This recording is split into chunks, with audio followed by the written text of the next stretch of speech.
Hitler frequently intimated that nature was his God. I believe whoever looks into nature with open eyes is the most pious person. In every person lives the ability to form the conception, as far as its rule is concerned, of what one calls God, namely the rule of the laws of nature in the entire universe. If the Christian view of God was correct, then the ant would have to conceive of God as an ant, just as every nature would conceive of God, i.e. providence, the laws of nature in its own form. The church, this temple of idols, will be torn down to make way for the observatory. The heavens proclaim the glory of the Eternal One. Humans can never master nature, but have to submit to its laws. An individual must understand the fundamental necessity of nature's rule and realize how much his existence is subjected to these laws of eternal fight and upward struggle. Then he will feel that in a universe where planets revolve around suns and moons turn about planets, where force alone forever masters weakness, compelling it to be an obedient slave or else crushing it, there can be no special laws for man. For him, too, the eternal principles of this ultimate wisdom hold sway. He can try to comprehend them, but escape them never. Nature dictates moral and social laws to humans, just as it controls the physical laws of the universe. The life of the peoples follows a lawfulness determined by nature. Those who investigate historical developments will discover that human life is dominated by the instincts Providence has given them to procreate and preserve their lives. They will find thereby that the maintaining of human life in general goes no other way than that prescribed by nature. They are the same elementary drives and powers of self-preservation which are also characteristic of all other beings on this earth. They determine the struggle for life and thereby the way of life for humans. Those who think they can escape from natural laws are committing a fallacy and lack historical and scientific knowledge. Only those with such ignorance would try to introduce the paragraphs of a League of Nations or Geneva Statutes in the place of a law of almighty nature that has been valid since the beginning of all life on this earth. Humans are subject to nature, who alone dictates morality. For we all are beings of nature which, as far as we can survey, only knows one hard law. We humans cannot extract ourselves from this law. If someone naively tries to evade the laws of nature by saying, "I mean well," nature or providence does not ask about your intentions or your desires, but it operates according to its laws. Here, Hitler equated nature and providence, and he conflated them in the ensuing sentences too, referring to the will of nature, the right of nature, and the eternal laws of nature as being the same thing. Hitler also identified the laws of nature with God in a monologue in November 1941. He explained that he did not know anything about the world beyond this one, Jenseits, but did know something about divinity. Somehow this flows into a knowledge of the helplessness of humanity in the face of the eternal law of nature. It is not harmful if we only come to the knowledge that the entire salvation of humanity lies in trying to comprehend the divine providence and not believing that he can rebel against that law.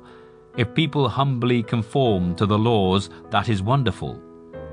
In this passage, Hitler equated divine providence with natural laws that are also eternal. All we as humans can do, Hitler claimed, is learn those laws and obey them. A few weeks later, he again warned against thinking that man could somehow supersede nature's laws. Even if they seem harsh, Hitler insisted, people have no recourse but to submit. He conjectured, if one takes his own life, he, as matter and as spirit and soul, returns back into nature. The toad does not know what it was before, and we do not know it about us either. The thing to do, therefore, is to investigate the laws of nature so that one does not set oneself against them. That would be to oppose the firmament. The notion Hitler expressed here, that one's body and soul flow back into nature, smacks of pantheism. The idea that the laws of nature should guide moral action also suggests Hitler saw nature as the source of moral law. According to Hitler's secretary, Christa Schroeder, Hitler often discussed religion and the churches with the secretaries. She testified, "He had no kind of tie to the church. He considered the Christian religion an outdated, hypocritical, and human-ensnaring institution. His religion was the laws of nature. He rejected Christianity and worshipped nature. He even mentioned the law of nature most important to him. In nature, the law of struggle rules from the beginning. Everything unfit for life and everything weak is eliminated." Hitler thus saw nature as a justification for his violent policies. If Hitler's religion was pantheistic, as I have demonstrated, was it closer to mystical or scientific pantheism? In light of Hitler's emphasis on the eternal validity and inescapable ironclad character of natural laws, it seems to tilt more towards scientific pantheism. As we have seen, Hitler believed that cosmic and human history were entirely subject to laws that can be understood scientifically.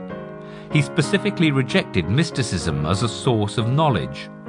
At the 1933 Nuremberg Party Congress, he expressed a deterministic perspective, not only in relation to natural occurrences, but also in human history. He explained that in nature, there are no chance events because everything is subject to the law of cause and effect. Just as humans need to understand the cause of a disease in order to cure it, so they need to comprehend the laws that rule human history. The rise and decline of peoples is not mysterious, Hitler maintained, but it follows from specific causes that people can investigate and understand. This deterministic perspective lines up with many comments Hitler made throughout his career when he pronounced the inevitable sway of natural laws over the affairs of humanity. Hitler's determinism, however, sat in uneasy tension with his stress on willpower. How could one exert one's will if everything in the universe is determined by prior natural causes? It should be noted that many politicians and thinkers, such as Karl Marx and Vladimir Lenin, for instance, have shared Hitler's dilemma of how to square determinism with willful action.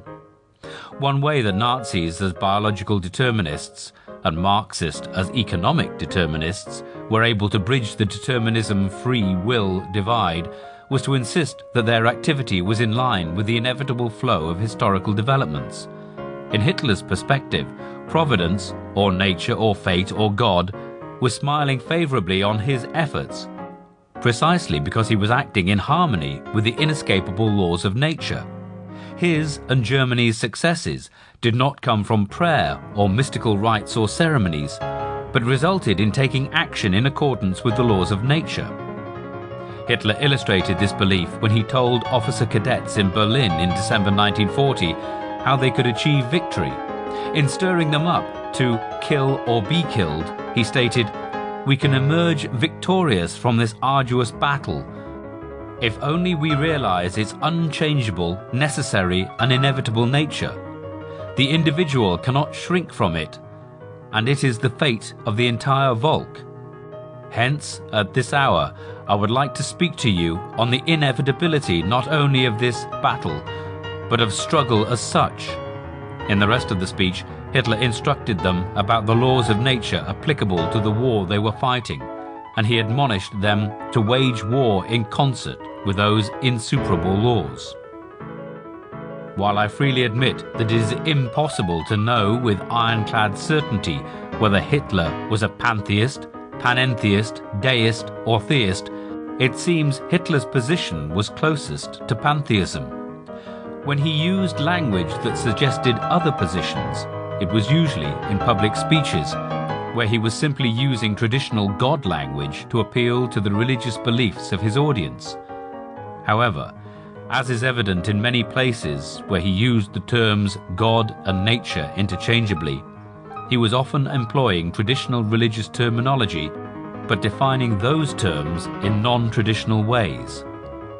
For Hitler, God was nature.